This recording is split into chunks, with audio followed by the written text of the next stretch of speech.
రాయలసీమ స్టైల్లో మనకి అరుణ గారు కొన్ని అంటే కరెక్ట్గా క్వాంటిటీస్ ఎంత తీసుకోవాలి ఏంటి అని చెప్పేసి రాసి పంపించారు. క్వాంటిటీస్ ఏంటంటే 1 గ్లాస్ బియ్యంకి సగం గ్లాస్ రాగి పిండి తీసుకోవాలి. అయితే 1 గ్లాస్ బియ్యంకి 3 గ్లాసుల నీళ్లు పోసి డైరెక్ట్గా ఇలా ఉడికించుకుంటూ ఉండాలన్నమాట. ఇందులో 1 గ్లాస్ బియ్యం వేసి చక్కగా 3 గ్లాసుల నీళ్లు పోసి ఉడుకుతూ ఉంది.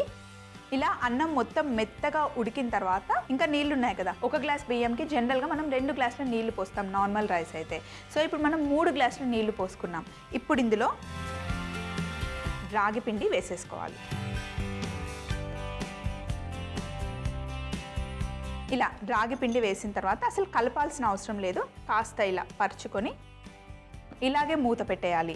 మూత పెట్టిన తర్వాత ఒక 5-10 నిమిషాలు వదిలేస్తే చక్కగా రాగి పిండి అన్నంతో పాటు ఉడికిపోతుంది. ఉడికిపోయిన తర్వాత ఏం చేయాలో అప్పుడు చెప్తాను. దీన్ని ఇలాగే ఒక 5 నిమిషాలు ఉడకనివ్వాలి. ఇలా ఉడుకుతూ ఉన్నప్పుడు పైనకి నురగగా వచ్చేస్తుంది కదా, అంటే వాటర్ అంతా పైకి వచ్చేసి లోపలున్న రాగి పిండి చక్కగా స్టీమ్ అయిపోతుంది ఈ ఆవిరికే. అందుకే కలపాల్సిన అవసరం లేదు. ఇలాగే పెట్టేస్తే చక్కగా రాగి పిండి మొత్తం ఉడికిపోతుంది. అంతేకాకుండా మళ్ళీ ఒక్కసారి మొత్తం కలిపిన తర్వాత మళ్ళీ స్టీమ్ చేయాల్సిన అవసరం లేదు. ఇప్పుడే చక్కగా రాగి పిండి ఉడికిపోతుంది. రాగి పిండిలో ఐరన్ పుష్కలంగా ఉంటుందండి. అలాగే ఫైబర్ కూడా బాగా ఉంటుంది. డయాబెటీస్ వాళ్ళకి చాలా చాలా మంచిది. రైస్ కొంచెం వేసుకొని ఎక్కువ రాగి పిండి తీసుకుంటే కనుక సూపర్. రాగులు చాలా చాలా మంచివి. చిన్న పిల్లల దగ్గర నుండి 6 మంత్స్కి మనం పిల్లలకి సాలిడ్ స్టార్ట్ చేస్తాం కదా, అప్పటి నుండి మీరు రాగి పిండి బాగా ఉడకబెట్టేసి కొంచెం బెల్లమైనా లేదా కొంచెం ఉప్పు అయినా సరే పిల్లలకి వేసి ఇస్తూ ఉండాలి. చాలా చాలా మంచిది. నీళ్ళల్లో కొంచెం రాగి పిండి వేసి బాగా ఉడకబెట్టిన తర్వాత కొంచెం బెల్లం కాస్త నెయ్యి వేసి ఇస్తే కనుక సూపర్గా ఉంటుంది. పిల్లలు ఇష్టంగా తింటారు. ముఖ్యంగా సమ్మర్లో పిల్లలకి ఎక్కువగా ఇస్తూ ఉండండి. అదే చలికాలం అయితే కొంచెం అవాయిడ్ చేయండి, ఎందుకంటే బాగా చలువ చేస్తుంది ఒంటికి రాగి పిండి. బాగా చల్లగా ఉన్నప్పుడు కొంచెం అవాయిడ్ చేసి, వేడిగా ఉన్నప్పుడు కొంచెం ఎండగా ఉన్నప్పుడు పిల్లలకి ఎప్పుడు రాగి పిండి ఇవ్వడం చాలా మంచిది. రాగి సంకటి ఇవ్వండి, కొంచెం అన్నంలో వేసి ఉడికించండి. ఇంట్లో పెద్దవాళ్ళకు కూడా హ్యాపీగా ఇవ్వచ్చు. అయితే కొంచెం ఉడకడానికి టైం పడుతుంది. ఒకసారి ఉడికిన తర్వాత మిగతా ప్రాసెస్కి వెళ్దాం. ఇప్పుడు చక్కగా రాగి ముద్ద ఉడికిపోయింది. మూత తీసి అయితే పప్పు కవ్వంని ఇటు సైడ్ నుండి కాకుండా ఇటు కర్రగా ఉన్న సైడ్ తీసుకొని చక్కగా కలుపుకోవాలి. ఇప్పుడు పిండి పిండిగా కనిపిస్తుంది కదా, బట్ ఆల్రెడీ ఉడికిపోయింది. అది చక్కగా కలిసిపోతుంది అన్నంలో.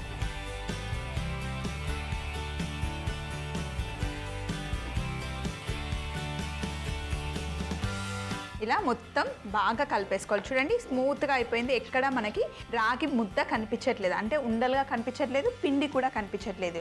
చక్కగా పిండి స్టీమ్ అయిపోయింది, అన్నంలో సూపర్గా కలిసిపోయింది. అయితే ఇందులో కొంతమంది ఉప్పు వేసుకుంటారు, కొంతమంది ఉప్పు వేసుకోరు. అది మీ టేస్ట్ని బట్టి ఉంటుంది. నేనైతే ఇందులో ఉప్పు వేయనండి, ఎందుకంటే రాగి సంగటి మనం ఎలా తింటాం, మటన్తో అయినా చికెన్తో అయినా తింటాం. ఆల్రెడీ కూరలో చక్కగా మసాలాలు అన్నీ ఉంటాయి కాబట్టి ఆ టేస్టే దీనికి వచ్చేస్తుంది. బట్ దీన్ని ఇప్పుడు మనం కొంచెం ముద్దగా చేసుకోవాలన్నమాట. ముద్దలు ముద్దలుగా చేసి పెట్టుకుంటారు. ఎవరికి కావాలి అంటే ప్లేట్లో ఒక రౌండ్ ముద్ద ఇచ్చేస్తారనమాట. అప్పుడు తినేటప్పుడు ప్లేట్లో పెట్టిన తర్వాత ఆ ముద్దకి కొంచెం ఇలా హోల్ లాగా చేసి అందులో నెయ్యి వేసి పైనుండి చక్కగా కూర వేసి ఇస్తారనమాట. మంచి మసాలా కర్రీతో పాటు రాగి ముద్ద అసలు సూపర్గా ఉంటుంది. అరుణ గారు చెప్పినట్టుగా నిజంగా చాలా హెల్దీ అండ్ టేస్టీ అయిన రెసిపీ అనమాట. ఇప్పుడు దీన్ని మనం ముద్ద చేసుకోవాలి. కొంచెం వేడిగా ఉంటుంది కాబట్టి చేతికి కొంచెం నీళ్లు తీసుకొని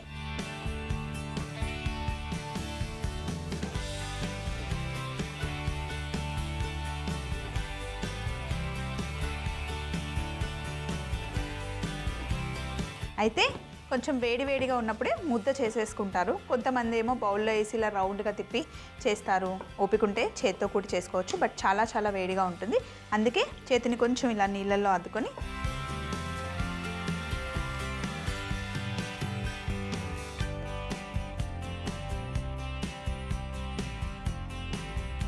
ఇలా ముద్దలు ముద్దలుగా చేసుకోవాలి. నాకు చెర్రీ బెర్రీకి చేసి పెట్టి కొంచెం చిన్న సైజులో అలవాటైంది, కానీ రాయలసీమ వాళ్ళు కొంచెం పెద్ద సైజులో చేస్తారు ఈ ముద్దల్ని.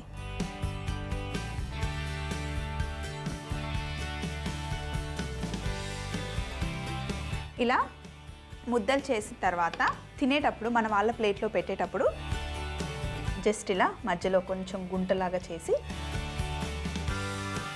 ఇందులో నెయ్యి వేస్తామన్నమాట.